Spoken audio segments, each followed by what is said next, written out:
बच्चे इस कहानी से दूर रहे। मेरे ब्रेस्ट 40 इंच के हो गए थे। जब घर से बाहर निकलती तो मुझे शर्म भी आती। हर वक्त मैं दुपट्टे में छुप कर रहती। मेरा वजन भी काफी ज्यादा बढ़ गया था। मेरी भाभी मेरा ब्रेस्ट का इलाज करवाने के लिए डॉक्टर के पास ले गई तो डॉक्टर ने तेल से मसाज करते करते मेरा नाम रुबाब है। मैं बहन भाइयों में सबसे छोटी थी और बहुत खूबसूरत भी थी, लेकिन बहुत मोटी थी। मेरे ब्रेस्ट भी काफी बड़े बड़े थे और इसलिए मेरी शादी भी नहीं हो रही थी क्योंकि मेरा वजन काफी ज्यादा था। दिखने में तो मैं ऐसे लगती थी जैसे मैं 5 बच्चों की माँ हूँ। मेरे ब्रेस्ट बहुत ही मोटे थे। अपने दुपट्टे से मैं छुपा कर रखती थी। जो भी आंटी रिश्ता लेकर आती मुझे देखते ही वापस उल्टे पांव चली जाती। अब तो मेरा दिल टूटने लगा था। मैं अपने आप को कम करने के लिए कई हरबे कर चुकी थी मगर कोई भी काम नहीं आया था। इन्हीं दिनों अम्मा भाई की शादी कर रही थी क्योंकि मेरी वजह से भाई की शादी भी रुकी हुई थी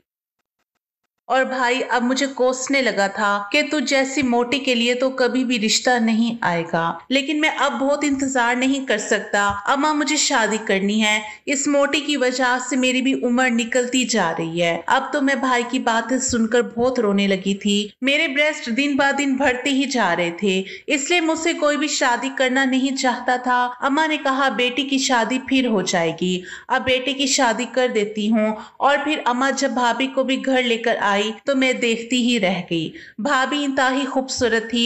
वो एकदम परफेक्ट थी। वो दुबली पतली थी, गोरी चिट्टी। भाभी को देखकर भाई तो पागल हो गया था। जो भी उन्हें देखता देखता ही रह जाता था। लेकिन मुझे एहसास से कमतरी भी हुआ था। मैं भाभी से कुछ टोटके लेना चाहती थी ताकि मैं भी उन्हीं की तरह परफेक्ट नजर आऊं और खूबसूरत बनूं। थोड़े ही दिनों में भाभी से दोस्ती कर ली। भाभी भी मुझसे बातचीत तो नहीं करती थी, लेकिन मैं उससे इसकी फिटनेस का राज पूछना चाहती थी।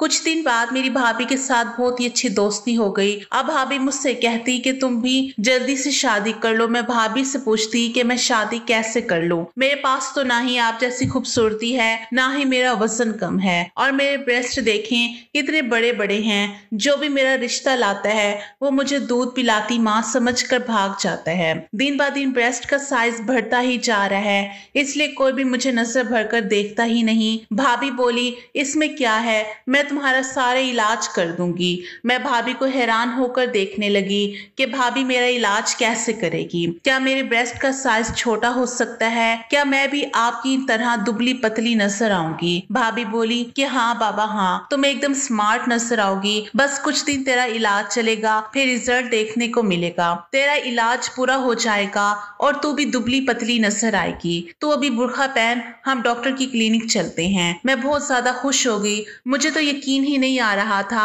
आज पहली बार किसी ने मुझे डॉक्टर के पास जाने का कहा था और मेरा इलाज हो सकता है कहा था, वरना सब यही कहते हैं तो रोटी बहुत खाती है, कम कर ले तो ठीक हो जाएगी, वरना ज्यादा खाएगी तो 5 बच्चों की अम्मा लगेगी।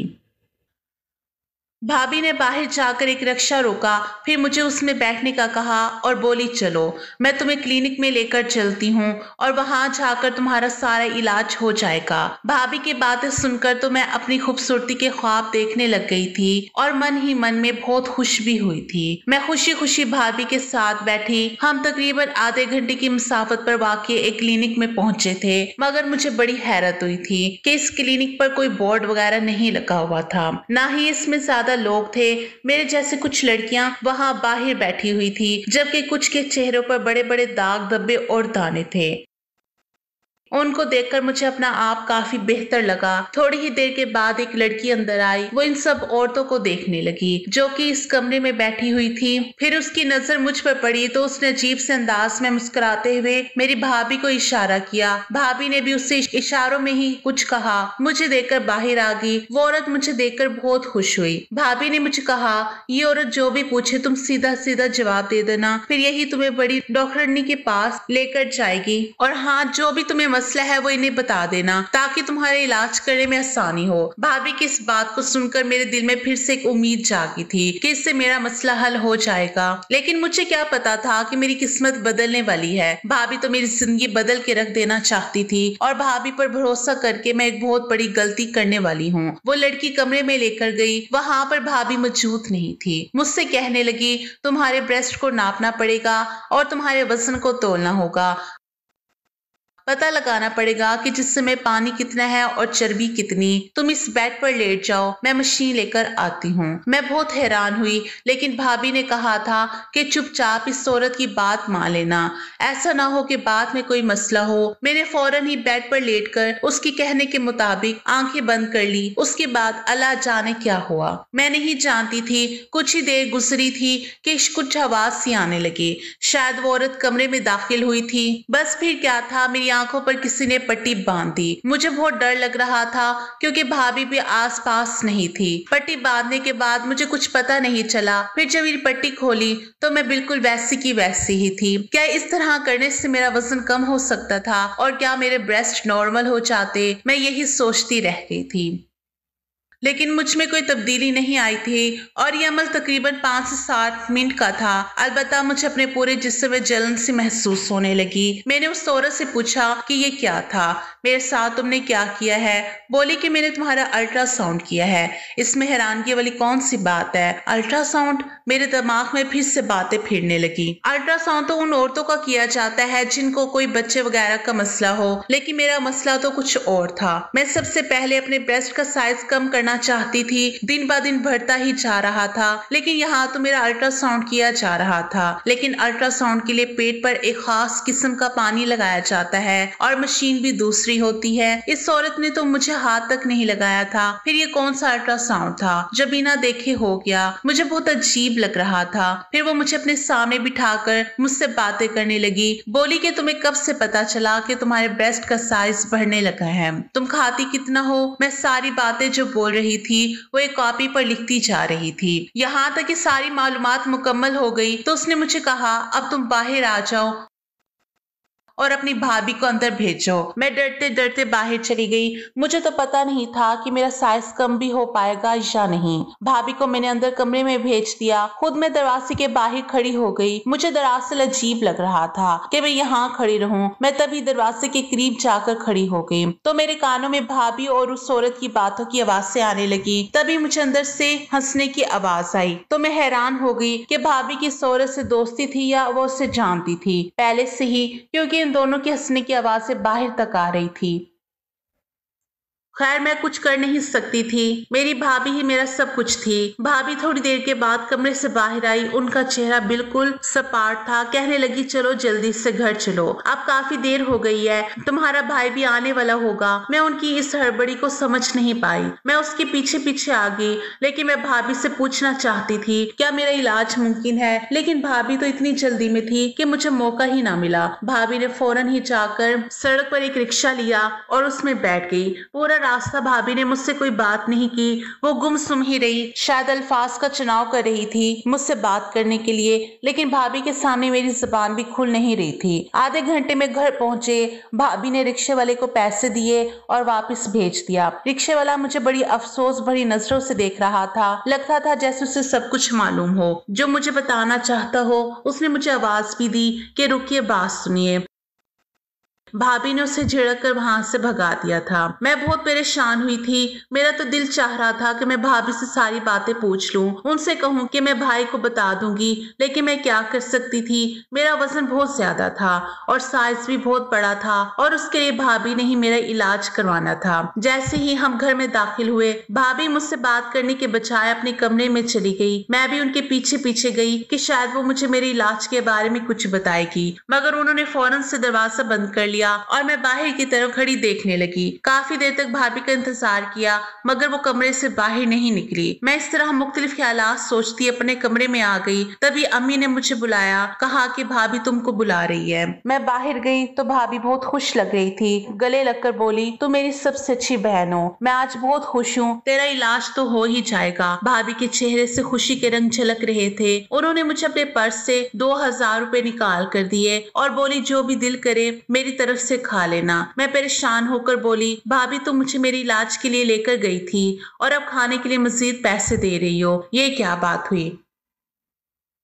मेरे पूछने पर भाभी हंस पड़ी। हाय, इसमें क्या बात है, तुम खाना पीना आज कर लो, कल से तुम अच्छी तरह से डाइटिंग कर लेना और मैं तुम्हारा इलाज भी करवाऊंगी। और हाँ, इस डॉक्टर ने मुझे दवा भी दी है, इस दवा से 2 हफ्ते में तुम्हारे पेट की चर्बी पिघल कर खत्म हो जाएगी। और एक ऑयल भी दिया, वो ऑयल अपने ब्रेस्ट को लगाकर अच्छे से मसाज करोगी तो जल्द से जल्द इस मसले से भी निजात पाओगी। भाभी की ये बात सुनकर मैं बहुत खुश हुई। अच्छा क्या, वाकई मुझे तो लगा था कि इसने कोई खतरे वाली बात की है, या यही शायद मैं ला इलाज हूँ, मेरा कोई इलाज नहीं हो सकता। मेरी बात पर भाभी हंस पड़ी और फिर बड़ी ही शैतानी मुस्कुराहट चेहरे पर सजाकर बोली, तुम्हारा इलाज है मेरी जान, बस तुम्हें थोड़ा सा सब्र करने की जरूरत है। भाभी के ऐसे तासुरात देकर मुझे घबराहट महसूस हो रही थी, मगर फिर खामोश हो गई। हमें पता ही नहीं चला कब मेरा बड़ा भाई भी घर आ गया। मैंने और असद ने खूब मजाक किया, हम लोगों ने बाहर से खाना मंगवाया और खाया। सब कामों से फारिग होकर भाभी मेरे कमरे में आई। उसके हाथ में छोटी सी शीशे की बोतल थी। मेरी तरफ देखते ही बोली, यही वो दवा है जो इस डॉक्टर ने मुझे दी है, अगर तुम इस ऑयल को अपने ब्रेस्ट पर लगाओगी तो ब्रेस्ट की चर्बी पिघल जाएगी। मैंने भाभी से कहा, इससे क्या होगा, ये तो बहुत थोड़ा सा ऑयल है। नहीं, इसी से तो असल असर होगा, ये बहुत तासीर वाला ऑयल है। ये कहकर भाभी ने वो बोतल मुझे दिखाई। इसमें खास किस्म का तेल था। भाभी ने मुझे बताया कि इस तेल को ब्रेस्ट पर लगाकर थोड़ा मसाज करके रात भर सो जाना है। तुम्हारा वजन कम होने की वजह से तुम्हारे जिस्म में बहुत सारी तब्दीलियां आना शुरू हो जाएंगी। भाभी की बात सुनकर मैं बहुत खुश हुई। भाभी ने कहा कि ये दवा बहुत महंगी है, मैंने तुम्हारे लिए 15,000 रुपए की ली है, सो इसका एहतियात से इस्तेमाल करना। एक कतरा तेल का डालकर मसाज करना, इससे तुम्हें बहुत ज्यादा मदद मिलेगी। मैं भाभी की बात सुनकर बहुत शुक्रगुजार हुई। फिर भाभी को कुछ याद आया। वो बोली, बात सुनो, तुम इस दवा को लगाने के बाद तुम अपने कमरे में ही रहना, कहीं इधर उधर मत जाना, इससे नींद बहुत आती है। जी भाभी, मैं कहीं नहीं जाऊंगी, आप फिक्र ना करें, पूरा कोर्स करूंगी। हाँ, बहुत अच्छी बात है, चलो अब मैं चलती हूँ, रात बहुत हो गई है। ये कहकर भाभी मेरे कमरे से चली गई और मैं उस शीशी को देखने लगी जो बहुत ही छोटी सी थी। इसमें जैसा लगता था तेल नहीं बल्कि जहर के कतरे हों। मैंने ये सब बोला तो एक अजीब सी बदबू मेरे नाक से टकराई थी। खैर, मैंने दरवाजा बंद किया और इसका इस्तेमाल करने के बाद मैं सो गई। मुझे उस रात बहुत गहरी नींद आई थी। काफी देर में सोती रही, बिल्कुल ऐसे ही जैसे कोई बेहोश होता है। सुबह के तकरीबन 10 बजे अम्मा ने मेरा दरवाजा जोर जोर से बजाया। अम्मा की दस्तक सुनकर मैं भी बहुत ज्यादा डर गई थी, क्योंकि ऐसा पहले कभी नहीं हुआ था। उठते ही मेरी नजर घड़ी पर पड़ी तो मैं हैरान रह गई थी कि सुबह के 10 बज रहे थे। हालांकि ऐसा नहीं होना चाहिए था। मैं सुबह के 10 बजे तक आज तक भी नहीं सोई थी। मैंने हमेशा अपनी जिंदगी में एक रूटीन रखी हुई थी। फिर जैसे ही मैंने दरवाजा खोला तो अम्मा की मुझ पर नजर पड़ते ही परेशान होकर मुझे देखने लगी। अरे बेटी, क्या हुआ, तुम तो बहुत जल्दी उठ जाया करती हो, आज ऐसी क्या बात होगी। अम्मा के कहने पर मैं वाकई खुद को हैरत से देखने लगी। मेरे जिस्म से भी बदबू आ रही थी। मुझे लगा जैसे मैं किसी कीचड़ भरे बाजार में सोई हुई हूँ, क्योंकि मेरे कपड़ों से भी अजीब किस्म की बदबू आ रही थी। वो तो शुक्र है कि अम्मा ने इस बदबू को महसूस नहीं किया। मैं नाश्ते पर जाने से पहले नहाने के लिए अपने कमरे में चली गई। नहा धोकर बाहर निकली, अपना तरोताजा महसूस हुआ। इस तरह सोने से मेरे कपड़े पहले कभी बदबूदार नहीं हुए थे, लेकिन आज तो एक अजीब ही मामला मेरे साथ पेश आ रहा था, जिसका सर पैर मुझे नजर न आ रहा था। थोड़ी ही देर बाद मैं नाश्ते पर गई। भाभी मेरे साथ थी। मुझे देख देख कर भाभी बहुत खुश हो रही थी। बोली कि रात को नींद कैसी आई। मैं भाभी को ये भी नहीं कह सकती थी कि मुझे बहुत ज्यादा नींद आई है, बल्कि नशे वाली नींद आई, क्योंकि अम्मा भी साथ बैठी थी और हो सकता था कि अम्मा मुझे इस बात पर भी डांटे कि तुम भाभी के साथ अकेली क्लिनिक में क्यों गई थी। यूं मैं चुप रही। थोड़ी देर बाद भाभी ने खुद ही मुझे अपने कमरे में आने का इशारा किया। मैं जैसे ही उनके कमरे में गई तो वो बहुत खुश थी। बोली कि देखो बहन, वजन एकदम कम नहीं होता, तुम्हें कुछ महीने मेहनत करना पड़ेगी। इस तेल का बाकायदगी से इस्तेमाल करना होगा, लेकिन इससे पहले तुम्हारा एक जगह टेस्ट करवाना चाहती हूँ। इस टेस्ट के बाद ज्यादा अच्छे से पता चलेगा कि तुम्हें कौन सी दवा की जरूरत है। तुम तो जानती हो तुम्हारा मोटापा खतरनाक हद तक बढ़ चुका है। अब तुम किसी से शादी करोगी तो वो तो तुम्हें अपनी माँ के बराबर समझेगा, क्योंकि तुम्हारा वजन बहुत ज्यादा है। ये बात सुनकर मैं डर गई। मैंने कहा, भाभी आपने जो टेस्ट भी करवाना है मैं आपके साथ चलने को तैयार हूँ, लेकिन खुदा के लिए मेरे मोटापे का कुछ करें। भाभी ने भी डॉक्टरी का कोर्स किया था, इसलिए मुझे उन पर बहुत ज्यादा भरोसा था। भाभी ने कहा, क्या शाम को चलेंगे? शाम को मैं तैयार होगी। भाभी ने इसी तरह एक रिक्शे वाला बुलाया और मुझे लेकर इस क्लिनिक चली गई। मैं इसी वजह से पुरइत्माद थी, क्योंकि मैं पहले भी एक बार यहाँ आ चुकी थी। भाभी बोली, तो इसी तरह कुर्सी पर बैठ जाओ, मैं थोड़ी देर डॉक्टर साहबा को लेकर आती हूँ। मैं कुर्सी पर बैठी थी। डॉक्टर साहबा चंद मिनट बाद तशरीफ ले आई। फिर उनके आते ही मुझे पसीने आने लगे और वो बुरी तरह हंसने लगी और कहने लगी, स्मार्ट लग रही हो। जबकि मैं हैरान थी कि ऐसा तो किसी ने आज तक नहीं कहा था कि मैं पतली लग रही हूँ। क्या ये लोग मुझे बेवकूफ समझ रहे थे? मैंने देखा उस औरत के हाथ में कपड़े थे जो नई और जदीद तर्ज के लग रहे थे। उस औरत ने वो कपड़े भाभी को दिए। भाभी ने उससे कपड़े लेकर मुझे दिए और बोली, जाओ जाके गुस्ल खाने में ये कपड़े तब्दील करके आओ, इसी में तुम्हारा चेकअप होगा। मैंने कपड़े देखे तो वो किसी दुल्हन के जैसे कपड़े थे। लग ही नहीं रहा था कि उन कपड़ों में मेरे चेकअप का कोई बंदोबस्त होगा, क्योंकि ये कपड़े हॉस्पिटल के हरगिज ना थे। मैं हॉस्पिटल के कपड़ों से वाकिफ थी। वो तो पहनने में आरामदाह होते हैं, जबकि ये कपड़े बहुत ज्यादा चमकीले भड़कीले थे। मैं हैरतज़दा निगाहों से भाभी को और उस लड़की को देखने लगी। अरे जाओ पहन कर आओ ना, मैं तुम्हारा इंतजार कर रही हूँ। मेरे पास इतना वक्त नहीं है, और भी मरीज हैं। ये कहकर गुस्ल खाने में गई। वहां जाकर वो कपड़े तब्दील करके बाहर आ गई। वो कपड़े मुझे पूरे थे, वरना अमूमन मुझे इस तरह के कपड़े कभी पूरे ना आते थे। वो औरत मुझे कपड़े पहनाकर एक कमरे में लेकर गई। मुझसे कहने लगी कि तुम यहीं थोड़ी देर बैठी रहो, और हाँ, तुमने सामने इस शीशे को देखना है, हिलना नहीं है। मैं उस औरत की हिदायत पर अमल करने लगी। सामने ही बहुत बड़ा शीशा रखा हुआ था जिसमें देख रही थी। यहाँ बैठे मुझे काफी देर गुजर गई थी। फिर आहिस्ता आहिस्ता मुझे नींद तारी होगी। अब मुझे कुछ होश ही ना रहा। जब मुझे होश आया तो मेरा अंग अंग दर्द कर रहा था। मुझसे उठकर बैठा भी नहीं जा रहा था। मेरी पूरी बॉडी ढीली हो चुकी थी। बहुत मुश्किल से मैं उठकर बैठी थी और लड़खड़ाती हुई पांव से चलकर बाहर आई थी। जहाँ पर भाभी और डॉक्टर ने हंस हंस कर बातें कर रहे थे, मैंने सीधे जाकर उनसे सवाल किया कि यहाँ मेरा कौन सा इलाज करे हैं जो मुझे इतनी दर्द हो रही है, और मैं बार बार क्यों बेहोश हो रही हूँ।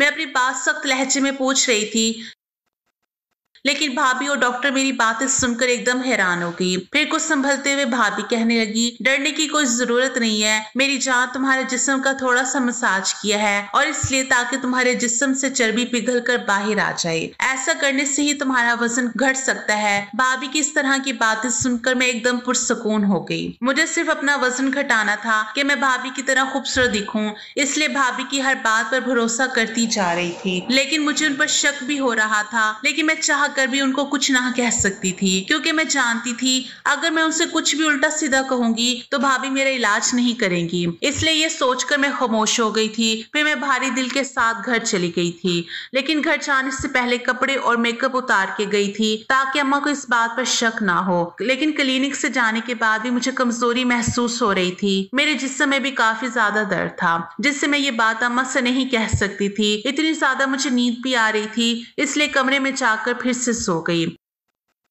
मेरी अम्मा मुझे इस हालत में देखकर परेशान होने लगी थी, और सुबह जब मैं उठी तो मुझसे पूछने लगी कि क्यों, क्या हुआ है, तुम्हारी तबीयत कुछ ठीक नहीं लग रही है। मुझे कोई बात है तो बताओ मुझे। माँ तो माँ होती है, बच्चे की हर तकलीफ को समझ आती है। लेकिन मैं ये बातें अम्मा को बताकर उनको परेशान करना नहीं चाहती थी। कुछ भी नहीं, बस कुछ थकावट महसूस हो रही है इसलिए। लेकिन ऐसी कोई बात नहीं जिससे आप परेशान हो। मैं बिल्कुल ठीक हूँ। कुछ दिन ऐसे ही गुजर गए। मैं हर रात इस ऑयल का मसाज करके सोती, लेकिन इससे मुझे कुछ भी फर्क महसूस नहीं हो रहा था। लेकिन इस दवा से मुझे बहुत ही बेहोशी वाली नींद आ जाती। इसके बाद जो भी मेरे साथ होता वो मुझे कुछ भी याद नहीं रहता था। जब सुबह हुई तो मेरा पूरा जिस्म दर्द कर रहा था। फिर अगले दिन भाभी बहुत खुश दिखाई दे रही थी और मुझसे कह रही थी कि तुम तो थोड़ी दुबली नजर आ रही हो, चलो डॉक्टर से मिलकर आते हैं ताकि तुम्हें और कुछ दवा दे दें ताकि तुम जल्दी से जल्दी दुबली पतली नजर आओ। भाभी की बातें सुनकर मुझे तो अपने जिस्म में कुछ फर्क महसूस नहीं हो रहा था। वो मुझसे झूठ क्यों बोल रही थी? मुझे भाभी पर शक हो रहा था,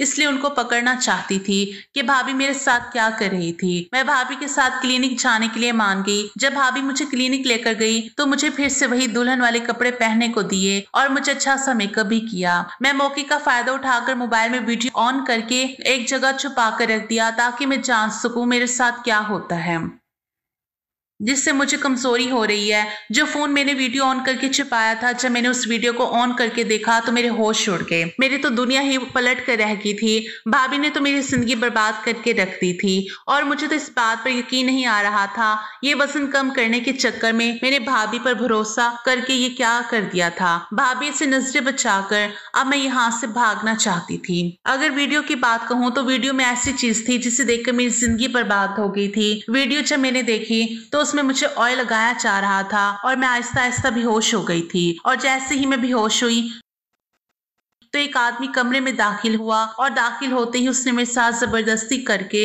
अपना हक वसूल कर चुका था और भाभी और डॉक्टर मिलकर मेरा वीडियो बनाने लगे थे और ये वीडियो शायद यूट्यूब पर अपलोड करने वाले थे। ये सब देखकर तो मुझे चक्कर से आने लगे थे। ये मेरे साथ भाभी ने क्या कर दिया था। मैं यही सब सोचते हुए अंधाधुंध अपने घर की तरफ भाग रही थी और मेरे पास सबूत के तौर पे भी वीडियो भी थी और ये वीडियो मैं अपनी माँ और भाई को बताना चाहती थी। जब मेरे घर आकर माँ और भाई को ये बात बताई तो भाई और अम्मा बहुत गुस्सा हो गए थे। अब भाभी भी घर पहुंच गई थी, लेकिन भाभी मुझे क्लिनिक में ना पाकर घबरा गई थी। लेकिन भाभी के घर पहुंचने से पहले मैं भाभी की सच्चाई माँ और भाई को बता दी थी। भाभी के घर आते ही भाई ने उनके मुंह पर थप्पड़ रसीद किया था तो फिर भाभी चीखती हुई बोली, क्यों मुझ पर हाथ उठा रहे हो? भाई ने भी चीख कर कहा, ये तुमने क्या किया है मेरी बहन के साथ? मैं अब तुम्हें एक लम्हे के लिए भी इस घर में नहीं रख सकता, इसलिए मैं तुम्हें तलाक देता हूँ। 3 बार तलाक देने के बाद इतने में पुलिस भी आ गई थी। पुलिस आते ही भाभी को गिरफ्तार करके लेकर चली गई थी और जो भी उसके पास था वो सब पुलिस ने डिलीट कर दिया था। भाभी जिनके साथ मिलकर ऐसा काम कर रही थी, पुलिस ने भाभी की मदद से उनके ग्रुप वालों को गिरफ्तार कर लिया था। मैं वाहिद लड़की नहीं थी जो भाभी ने मेरे साथ ऐसा किया था। मेरी जैसी कई लड़कियां थी जिनकी भाभी ने जिंदगी बर्बाद कर रख दी थी। पुलिस को भाभी लेकर चली गई थी, लेकिन मेरी जिंदगी तो बर्बाद होकर रह गई थी। अब मैं कुंवारी नहीं थी, अब मेरा कुंवारापन छीन चुका था।